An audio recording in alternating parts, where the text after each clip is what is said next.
거칠게 엮은 새끼줄로 생선 한 마리를 매달아 두었습니다. 싱싱하게 물오른 선홍빛 생선살, 가득 찬 기름으로 윤기가 흘러 굉장히 먹음직스러워요. 볼을 뜨고 남은 살점의 비늘은 꾸덕꾸덕하게 마르기 시작했네요.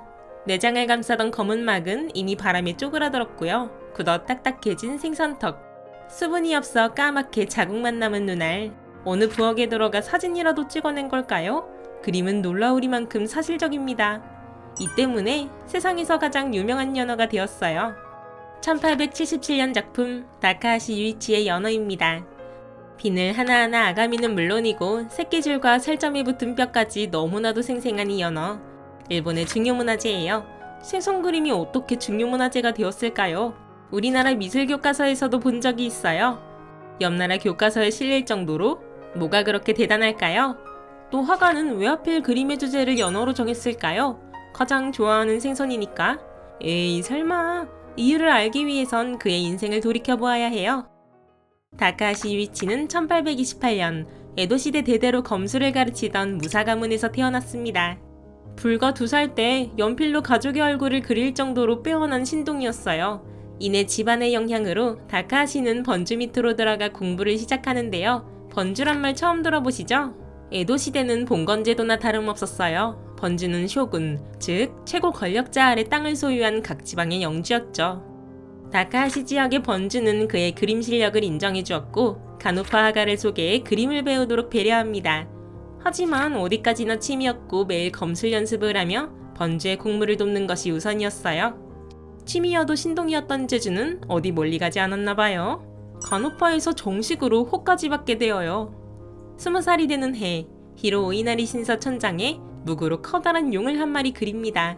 눈빛이 굉장히 또랑또랑 힘이 넘쳐요. 번주는 그림을 보고 화들짝 놀랐어요. 자네는 검술보다 그림을 공부하는 것이 좋겠네. 다카하시 무술을 접고 그림의 길로 들어섭니다. 그가 서양화에 눈을 뜨게 된 건 우연히 본 한 장의 석판화 때문입니다. 일본화는 원경을 흐리게 처리하는 공기원근법, 선명한 선을 그려 그 위에 착색하는 다소 평면적인 표현이 대부분이었어요.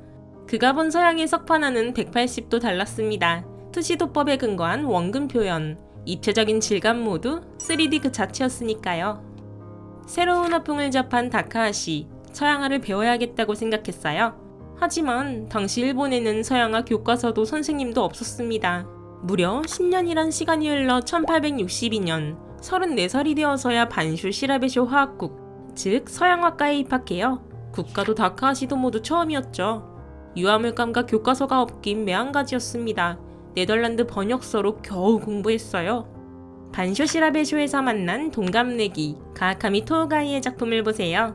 서양화라고 하기엔 뭔가 느낌이 안 나죠? 여전히 일본화에 머물러 거의 수채화 수준이에요.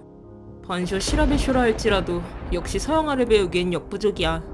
어떡하지? 일본에 있는 서양인 화가를 찾으면 되지 않을까? 마침내 다카하시는 요코하마에 살던 영국인 찰스 와그만을 찾아냅니다. 와그만은 일러스트레이티드 런던의 기자인데요. 기사를 알기 쉽게 그림으로 그려 풀어내는 사파가이기도 했어요. 와그만이 일본에 있던 시기엔 개국을 압박하는 회세를 무력으로 물리치려는 존왕양이 운동이 일어났습니다. 영국인이 일본에서 활동한다. 사무라이는 영국 공사관을 습격합니다.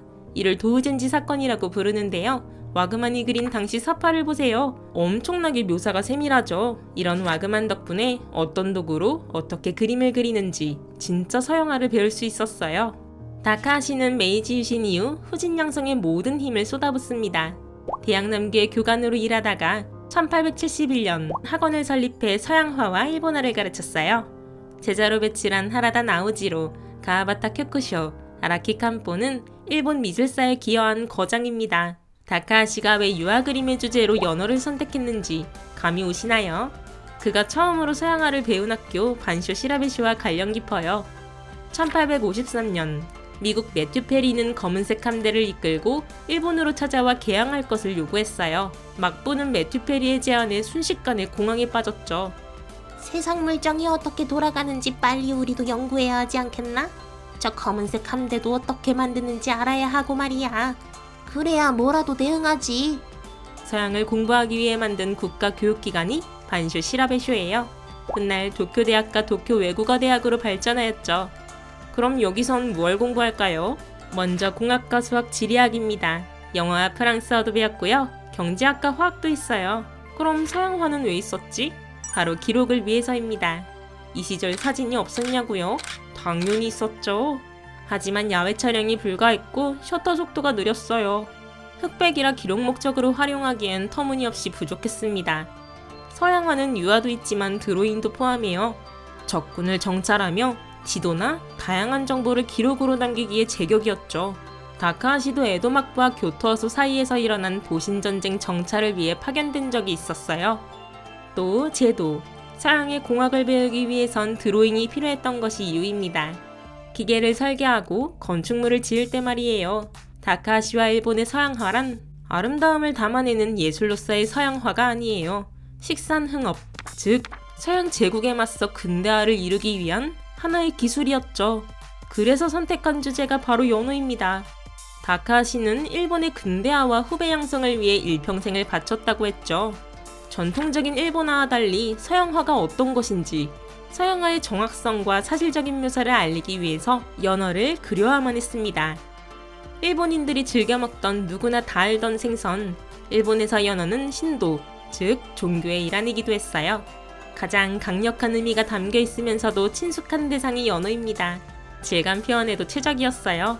선명한 비늘과 꾸덕꾸덕하게 마른 껍질, 촉촉하게 기름이 한껏 오른 선홍빛 살점까지. 이것 봐! 일본어로는 이런 거 못 그린다. 서양화만 이렇게 그릴 수 있어. 그러니 너희들도 어서 시작해. 같은 시기에 그린 두부를 보세요. 튀긴 두부, 구운 두부, 그냥 두부. 이렇게 세 가지 종류가 있네요. 몽글몽글한 두부의 식감과 냄새가 여기까지 느껴집니다.